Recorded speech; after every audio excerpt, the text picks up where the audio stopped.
A Bíblia diz que quando Jesus chega na cidade de Gerasa, em outras versões vai dizer Gadara, um homem sai ao encontro de Jesus. Mas não era uma pessoa qualquer. Este homem, ele estava dominado por espíritos malignos. E é interessante observar a condição que este homem se encontrava. Primeiro, ele não tinha uma residência fixa. Ele não tinha uma casa como pessoas normais. A Bíblia diz que esse homem morava nos túmulos do cemitério. Ou seja, ele procurava ver algum túmulo que estava vazio, lembrando que os túmulos eram feitos nas rochas, e geralmente eles tinham uma dimensão que cabia mais do que uma pessoa dentro do túmulo. Então ali, esse homem costumava morar. A Bíblia fala também que ele tinha uma natureza indomável, ele era incontrolável, nem mesmo as correntes puderam detê-lo.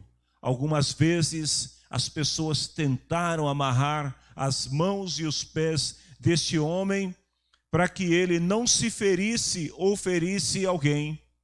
Mas a Bíblia diz que ele rompia estas correntes. Imagine a força descomunal desse homem a ponto de quebrar as correntes, se livrar delas.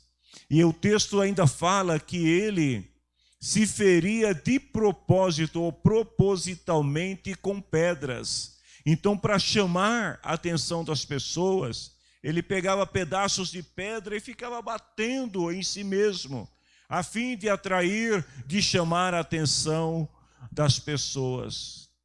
Mas nós vamos ver que quando Jesus chega nesta cidade, as coisas começam a mudar na vida desse homem. E logo que Jesus desce do barco, ele vai ao encontro de Jesus.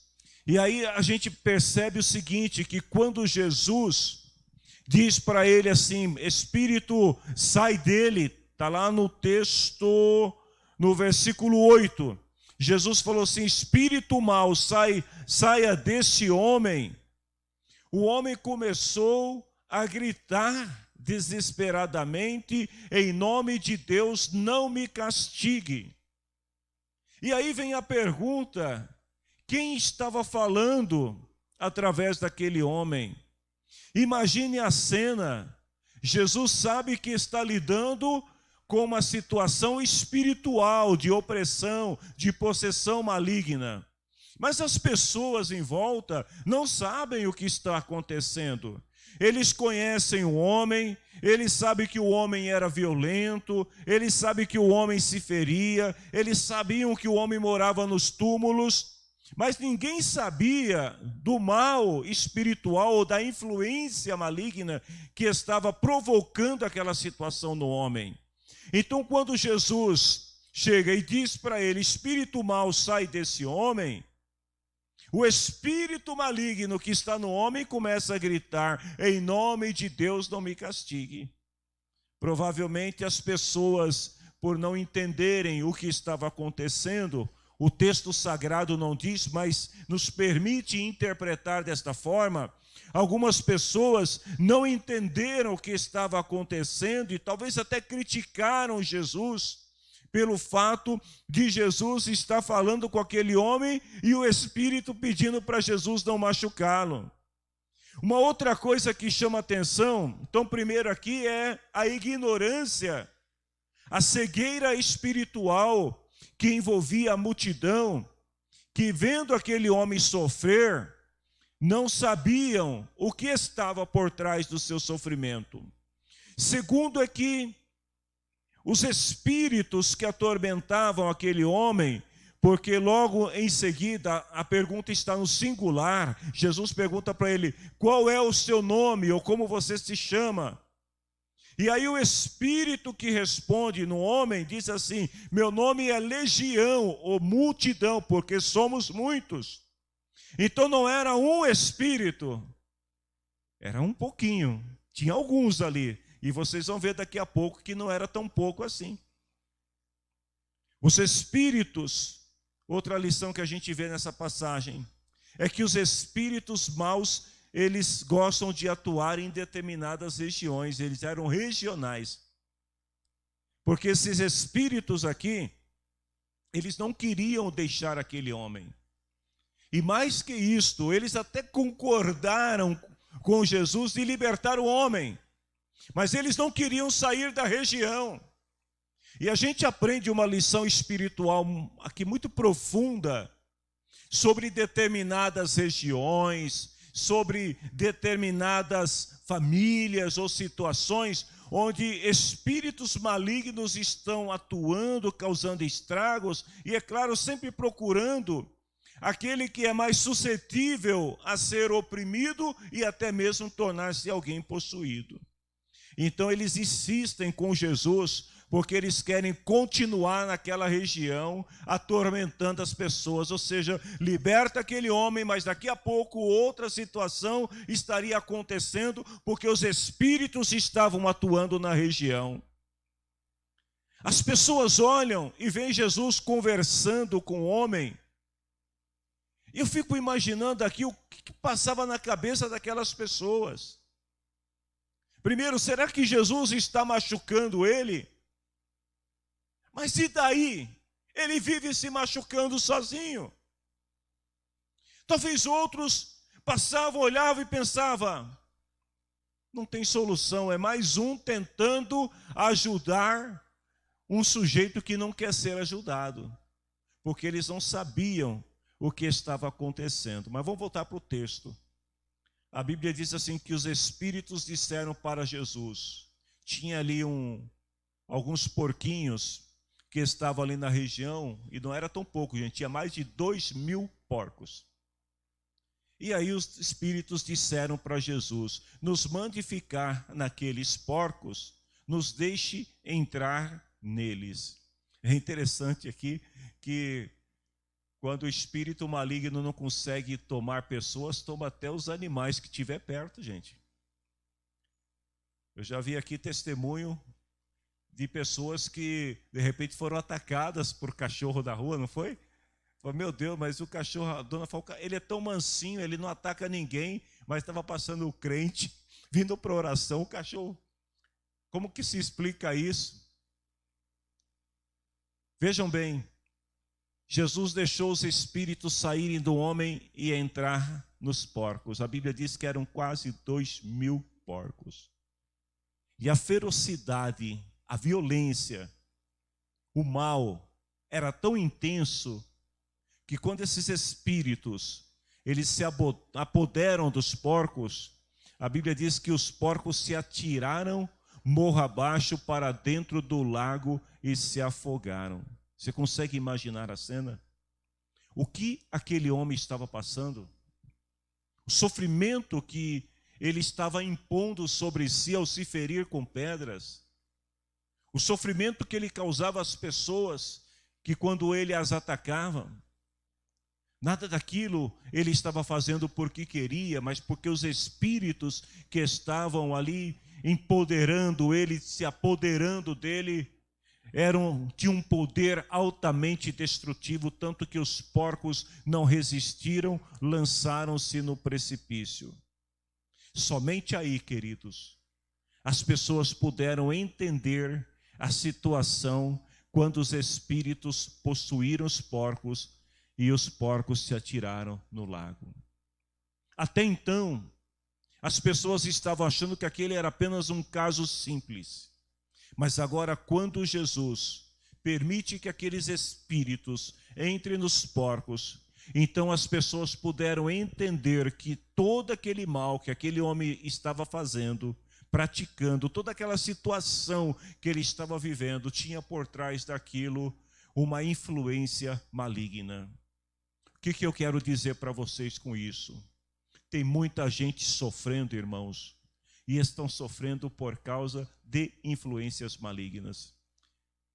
E às vezes a pessoa não sabe, mas ela pode estar sendo oprimida por esses espíritos de destruição, destruição da família, destruição da sua vida, da sua saúde e por aí afora. Os curiosos, quando ficaram sabendo do que aconteceu, foram até o homem, aonde o homem estava. A notícia corre, irmãos. E ainda mais notícias dessa natureza, todo mundo quer saber o que aconteceu com o homem. A Bíblia diz que quando os curiosos chegaram aonde o homem estava, talvez até alguns dizendo assim, não aconteceu nada, daqui a pouco ele fica doidão de novo e ele vai pegar pedra e vai começar a tirar pedra, vão tentar amarrar ele, ele vai quebrar a corrente. Mas quando chegaram lá, sabe o que eles encontraram? Um homem sentado, trajado, vestido, em perfeito juízo, ouvindo o que Jesus tinha para lhe dizer. Deus faz milagre, irmãos. Nós não podemos jamais deixar de pregar esta palavra. Foi isso que eu estava pensando aqui, quando eu estava meditando na palavra do Senhor. Porque a igreja do Senhor, ela tem sobre ela a autoridade espiritual para libertar pessoas, a exemplo deste homem, e trazê-las para uma nova vida em Cristo. Agora, duas coisas para finalizar que aconteceram nessa passagem que me chamou a atenção. Primeiro, diante daquela situação do homem estar curado, do homem estar bem trajado, de um homem estar bem, conversando ali em perfeito juízo com Jesus, o que vocês acham que a multidão deveria fazer? Glorificar a Deus, é óbvio.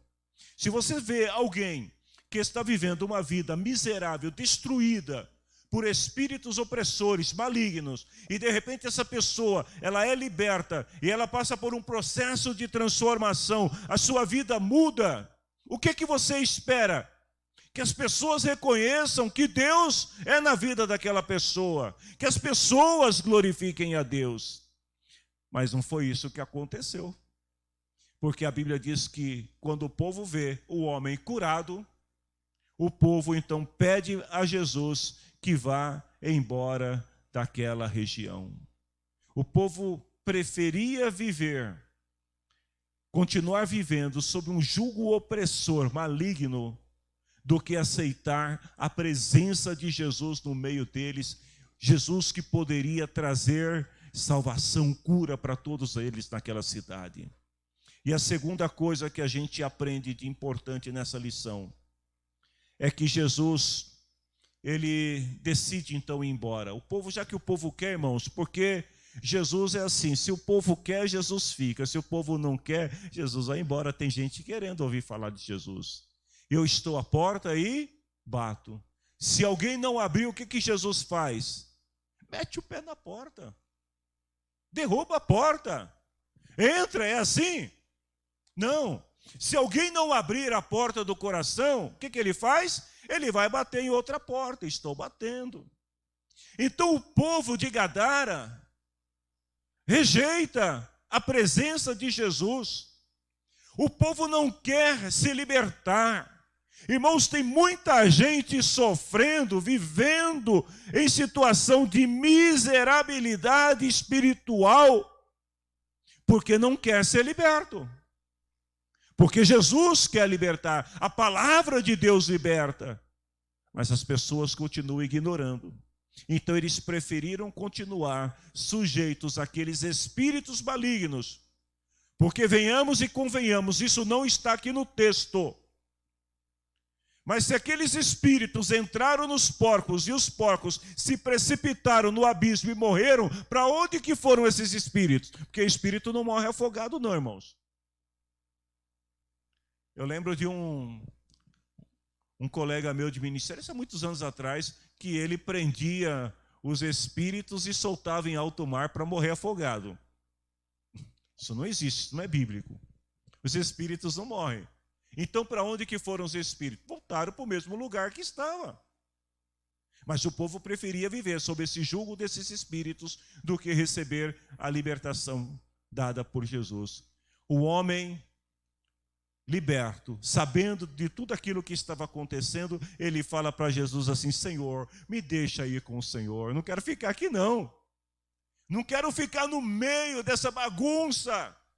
Não quero ficar, Senhor, aqui no meio dessa desordem espiritual. Porque aquele homem passou pelo processo de libertação, então ele sabe o que é ser oprimido. Mas aí vem a palavra de Jesus para ele, e eu vou terminar com esta palavra. Jesus falou assim: volte para casa, conte para os seus parentes o que o Senhor fez e como ele foi bom para você. Olha o que Jesus está dizendo para esse homem: não, você não tem que ir comigo, você está liberto, porque se o Filho do Homem te libertar, verdadeiramente você estará livre. Então, se Jesus libertou, Jesus está dizendo para aquele homem o seguinte: fica tranquilo, porque você não tem risco de voltar ao estado de antes. Mas agora que você está liberto, agora que você está curado, está abençoado, vai para a tua casa e começa a falar para eles que eles também podem ser libertos, que eles também podem ser abençoados. Olha o que diz aqui: diga para eles o que Deus fez e o quanto Ele foi bom para você.